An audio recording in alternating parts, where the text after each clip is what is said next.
धाकड़ खबर, बेखौफजुमा, बेबाक अंदाज।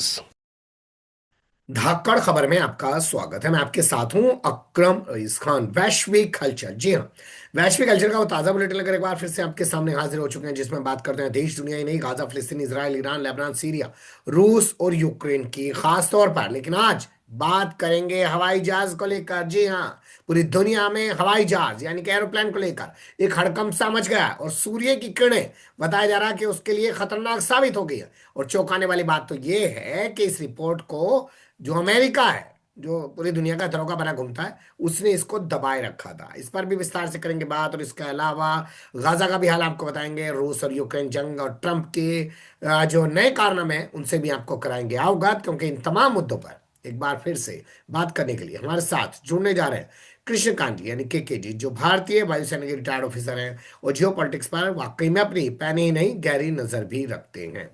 बहुत शुक्रिया सब वक्त देने के लिए। थैंक यू मिस्टर अकरम। पहला अपडेट मैं ये हवाई जहाज को लेकर ही लेना चाहता हूं। बताया जा रहा है कि मामला काफी पुराना था, दिक्कत काफी पहले पता चल गई थी, लेकिन अमेरिका ने इस पूरे मामले को दबाए रखा। क्या क्या जानकारी है अभी तक हमारे पास? देखिए, बहुत पुराना तो नहीं था, फिर भी 1 महीना पुराना था। संभवतः हमने बात की थी या कहीं चर्चा हुई थी। जेट ब्लू फ्लाइट था मेक्सिको से, ये न्यू जर्सी आ रहा था 30 अक्टूबर। आज 30 नवंबर होने वाला है, मतलब हम्म। 29 है, तो 1 महीना हो गया। और उसमें हवाई जहाज आते वक्त में सडनली इसने काफी हाइट लूज किया, मतलब जहाज यूं आ रहा था और सडनली जर्क हुआ, नीचे गया है, पायलट के कंट्रोल से बाहर था। तो यानी जहाज जो ऊपर नीचे करता है तो टेल पर जो है वह पतवार की तरह यूं होता है, हवा को चेंज करता है, इसलिए जहाज ऊपर या नीचे मतलब ऊपर या नीचे जाता है। तो आजकल फ्लाई बाय वायर होता है, यानी वह पहले जैसे कंट्रोल होता था कि कंट्रोल कर रहे हैं तो उसका डंडा रॉड वगैरह लेते हुए पीछे जाता था। अब वह ना होता, वह सॉफ्टवेयर होता है, यानी कंप्यूटराइज्ड है, उसके थ्रू होता है। और पायलट ने यह ऑर्डर नहीं दिया था, फिर भी ये हुआ। बाद में पता चला कि सन का कोई खास रेडिएशन खास एंगल पड़ने से हो सकता है। हो सकता है 100 हजार हजारों फ्लाइट में एक फ्लाइट में है, लेकिन इसकी संभावना पूरी बनी रहती है। और इसको फा यानी फेडरल एविएशन अथॉरिटी, जो वहां का अमेरिका का एजेंसी जो भी है, उसके पास गया तो वह चुपचाप रहा, कुछ बोला नहीं। उसने बोलना चाहिए था, लेकिन जब यह मसला यूरोपियन यूनियन के एविएशन सेफ्टी के पास गया तो उन्होंने इसको लिया। और अंततः उन्होंने पाया कि नहीं भाई, ये तो बहुत खौफनाक चीज है। नया सॉफ्टवेयर उन्होंने डाला था पूरे एयरबस में, वर्ल्ड ओवर में। और सडनली पता चला कि नए सॉफ्टवेयर जो है उस पे सन के खास रेडिएशन का असर हो सकता है, और इसलिए उसको रोकना बना है। तो उसने एकदम ऑर्डर दे दिया कि दुनिया में कोई भी एयरबस कहीं भी उड़ रहा हो तो बिना इस पुराने सॉफ्टवेयर में या जो भी है, इस नए सॉफ्टवेयर को यदि करप्टेड जो हो रखा है उसको बिना ठीक किए आप उड़ते हैं तो आपका अलाउड नहीं है। और करीबन 6 हजार जो जहाज है उनके, वह इसके कारण ग्राउंडेड हो गए। इसके बाद यह भी बता दूं कि सॉफ्टवेयर अपडेट करने में 2 घंटा से अधिक नहीं लगता है। यह तो कंप्यूटराइज्ड है, लेकिन एक जहाज को एक बार करने में आपने सारे वर्कर्स इंजीनियर्स को तो हटा रखे हैं, दो चार को रखे हुए हैं इस ढंग का। बोइंग का बहुत पहले बोइंग का जो मैक्स वर्जन था 787 का, 737 का, सॉरी, उसका ये 2018-19 में इस तरह की घटनाएं घटी थी। और कई फेटल एक्सीडेंट हुए थे, जो एयरबस में भी नहीं हुआ था। फेटल मतलब लोग मरे थे, जहाज क्रैश कर गया था। और सबसे भयानक जो इमरजेंसी किसी पायलट के लिए होगा कि कंट्रोल खत्म हो गया। यानी उदाहरण के लिए कि आप ट्रक चला रहे हैं, हाईवे पर 80-90 किलोमीटर की रफ्तार से जा रहे हैं, और सडनली आपका ये व्हील जो है सो खत्म हो गया, उससे मतलब व्हील पर कंट्रोल नहीं रहा आपका, जो भी स्टेयरिंग डिवाइस है उसके थ्रू। तो उस तरह की चीज ये होना है। और हाँ, अब इतना बता दूं कि हमारे भारत में इंडिगो और एयर इंडिया दोनों उड़ाते हैं। एयर इंडिया ने कहा है कि हमारे यहाँ हर जहाज पर चौबीसों घंटे इंजीनियर लगे हुए हैं। इंडिगो में मैक्सिमम पर तकरीबन कर लिया गया, चूंकि इनके पास लकली इतने इंजीनियर थे, वो लोग कर रहे हैं। और इसको जो है जो दबाने की जो कोशिश करी अमेरिका की, यह बड़ा खतरनाक है। जैसे हमारे बोइंग 787 में जो हुआ, अहमदाबाद में जो हुआ, आज तक अभी तक उन्होंने बताया नहीं क्या हुआ। पायलट पे अप्रत्यक्ष रूप से ब्लेम करके अभी तक शांति बैठी हुई है। इनको मुनाफा पहले चाहिए, फ्लाइट सेफ्टी गई तेल लेने, क्योंकि एक्सीडेंट होता है तो इनको घाटा नहीं होता है, इंश्योरेंस। और इंश्योरेंस का पैसा कौन देता है? हमारे ही जेब से जाता है। जी। सच्ची बात है। चलिए इस पर आगे विस्तार से करेंगे बात, लेकिन आज ये दुनिया की सबसे बड़ी खबर है और बहुत ही चिंताजनक ये पूरा मामला है। अब रुक कर लेते हैं भारतीय आर्मी से जुड़े हुए एक प्रकरण का। मंदिर और गुरुद्वारे ना जाने पर नौकरी खत्म की जा सकती है सर, और अदालत भी ये कह सकती है कि तुम सेना में नौकरी करने लायक नहीं हो। ये एक अजीबोगरीब मसला आया है सामने, और पूरे सोशल मीडिया में, खासकर जितने रिटायर्ड फौजी हैं जो सर्विंग हैं उनके बारे में मुझे नहीं मालूम, और मैं कहना भी नहीं चाहूंगा, लेकिन जितने रिटायर्ड हैं, कहीं ना कहीं से ये जो भगवाकरण हुआ है, फौज के अंदर फौज के बाहर, न्यायालय में, खासकर प्रशासन और पुलिस में, उसका असर इन पे है। अभी तक कुछ वर्ष पहले, कुछ दशक पहले, 2014 के पहले, आर्म्ड फोर्सेस को बहुत ही सिक्युलर फोर्सेस, एक धर्मनिरपेक्ष फोर्सेस माना जाता था। और यह कहा जाता था कि आर्मी यदि जातीयता और धर्मवाद से परे नहीं है तो वह वास्तव में एक प्रोफेशनल फोर्सेस नहीं हो सकते, दुनिया में कहीं भी हो।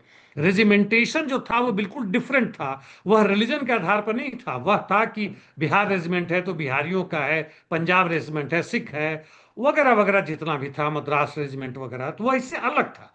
उसमें सबके बावजूद भी एक जगह होता था कि सर्वधर्म स्थल, जहां कोई भी पूजा हो सकता था। और इस यंग लेफ्टिनेंट में, 4-5 साल की सर्विस में, 2018-19 में इसकी सर्विसेज को टर्मिनेट यानी रद्द कर दिया गया, क्योंकि इसने वहां पे सिखों का कुछ जो गुरुद्वारा का चल रहा था उसमें वो नहीं गए। कहना था इनका कि भाई यह सर्वधर्म का नहीं है, वहां पे दो ही धर्मों का है, बाकी का नहीं, हमारे धर्म का नहीं, मैं नहीं जाऊंगा।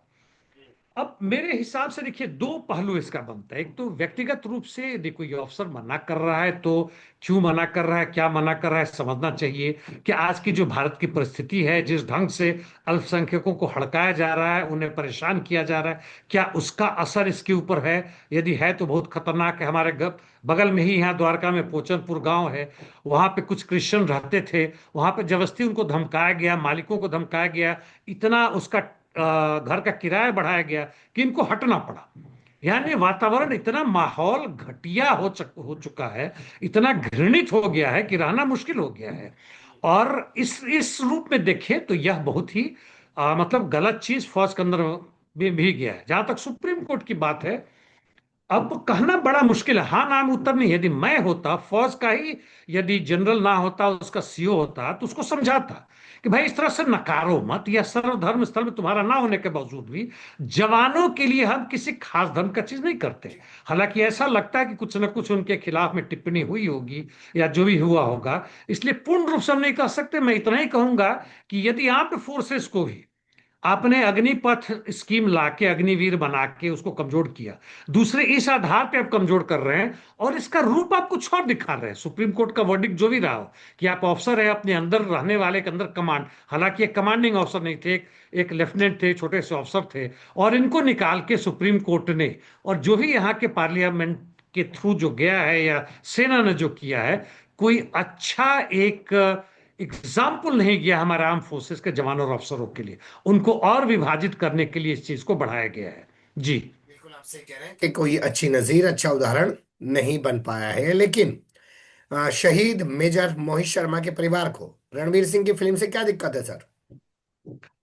अब ये भी एक अलग चीज है। ये शहीद हुए, इनका कुछ व्यक्तिगत जीवन रहा होगा, कैसे ये इनके जो डायरेक्टर हैं या लेखक जो हैं, उपन्यास या जो नॉवेल लिखा होगा जिस पे फिल्म बन रही है कहानी पर, वो कैसे इनको पता चला, क्या इन्होंने एंटी टेररिस्ट एक्ट में भाग लिया, किस तरह से लिया, क्या नहीं लिया, वह यदि आर्मी का यदि हिस्सा था, सीक्रेट था, तो इनको कैसे पता चला, या काल्पनिक इन लोगों ने अपनी तरफ से कुछ जोड़ा हुआ इधर उधर को सुनसान के, और उसमें कुछ गड़बड़ी हुई है और ये लोग गए हैं, तो इनको क्या क्लियरेंस मिला था आर्मी की तरफ से?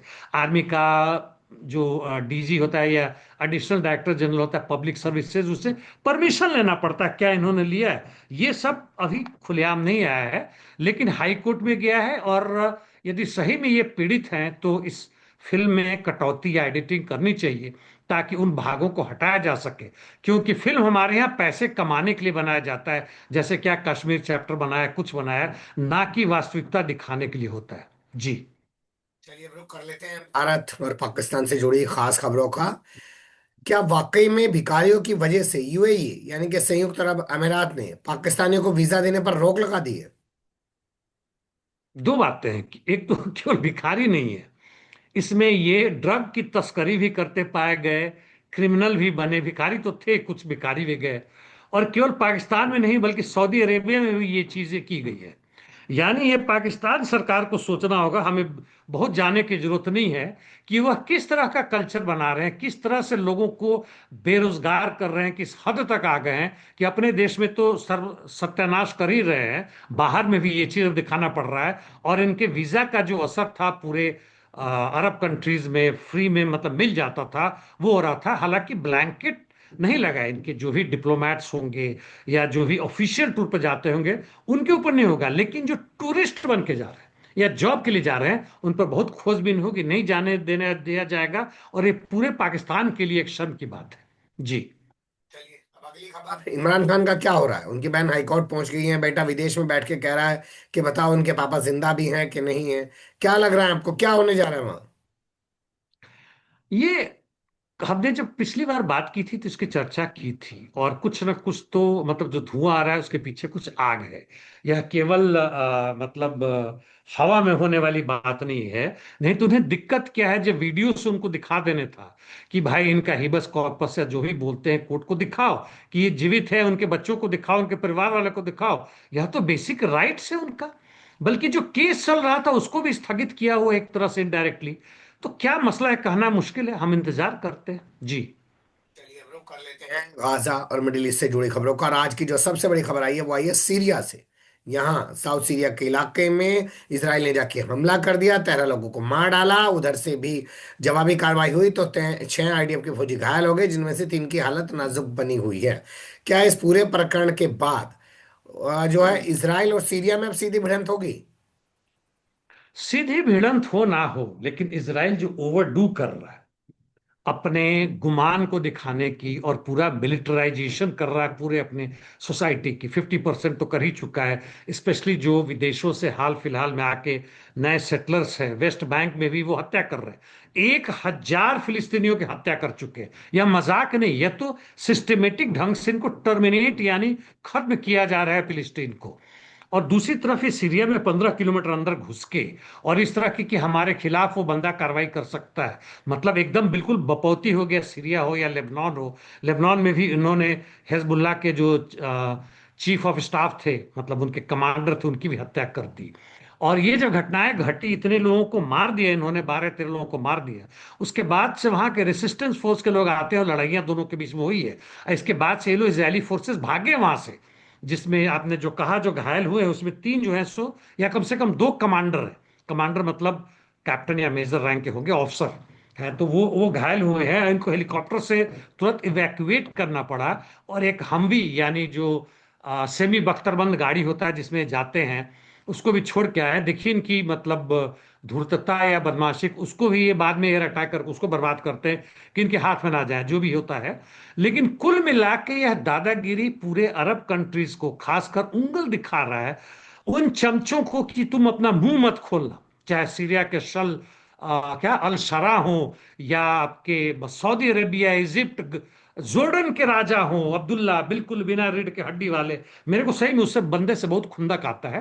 हालांकि व्यक्तिगत खुंदक का कोई मतलब नहीं, उसे हमें दबाना चाहिए, हटाना चाहिए। लेकिन कुल मिला के यहां तक स्थिति ये हो गई कि हिजबुल्लाह के भी जो सेक्रेटरी जनरल हैं कासिम, उन्होंने भी कहा है कि हमें जो इन्होंने मारा है उसका हम बदला लेंगे, कब कहाँ कैसे वो हम बाद में बताएंगे।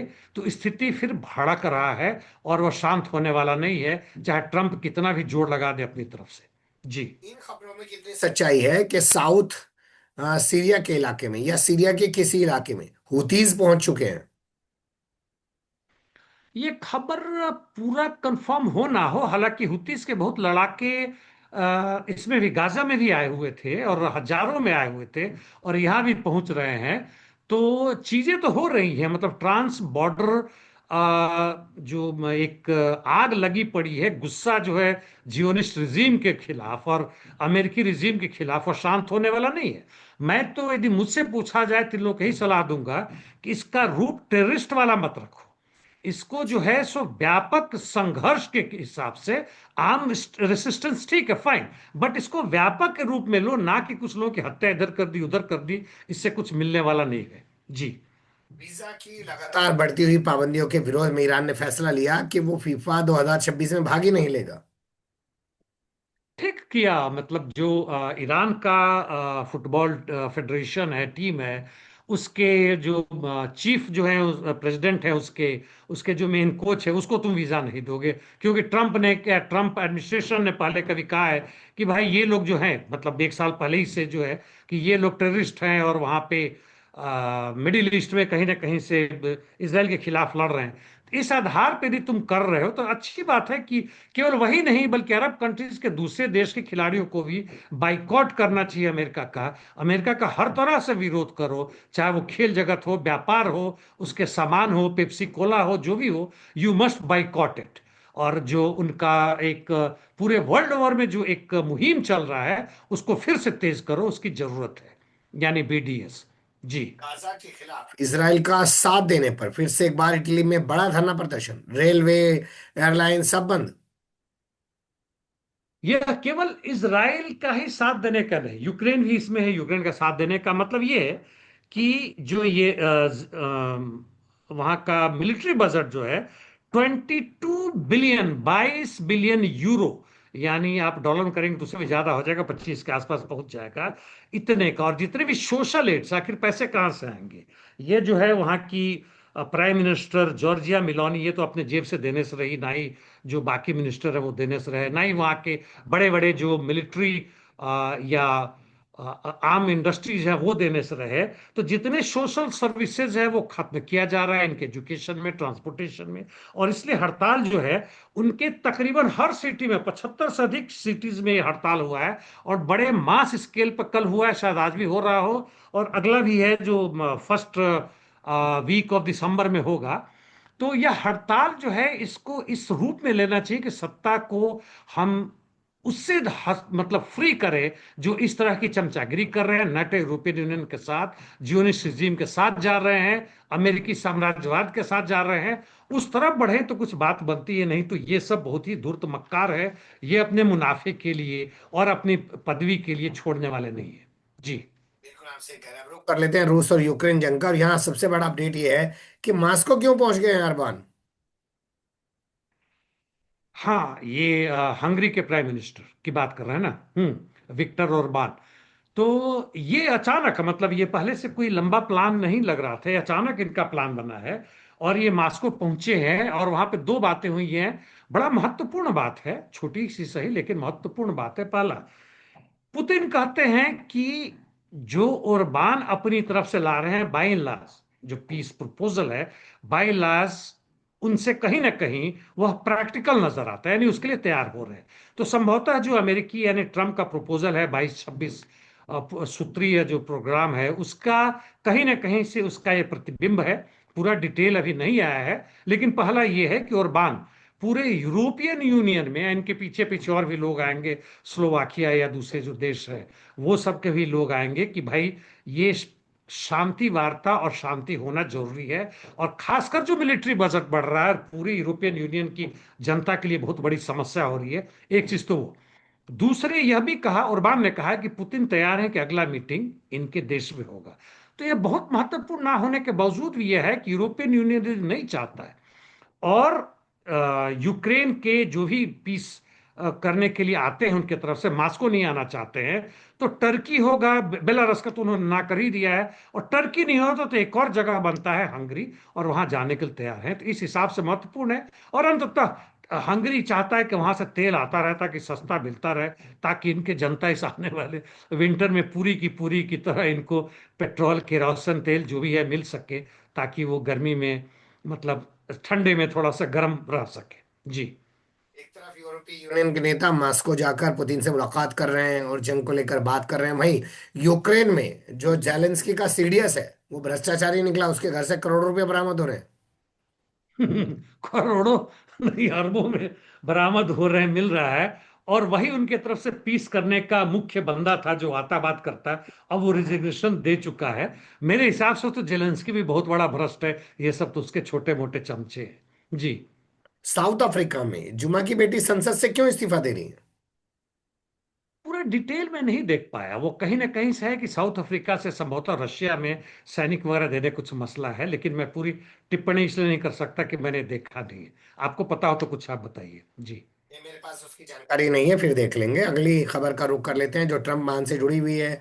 एफबीआई के जो निदेशक हैं, वो जो है, ट्रम्प को लेकर उनका क्या मामला चल रहा है?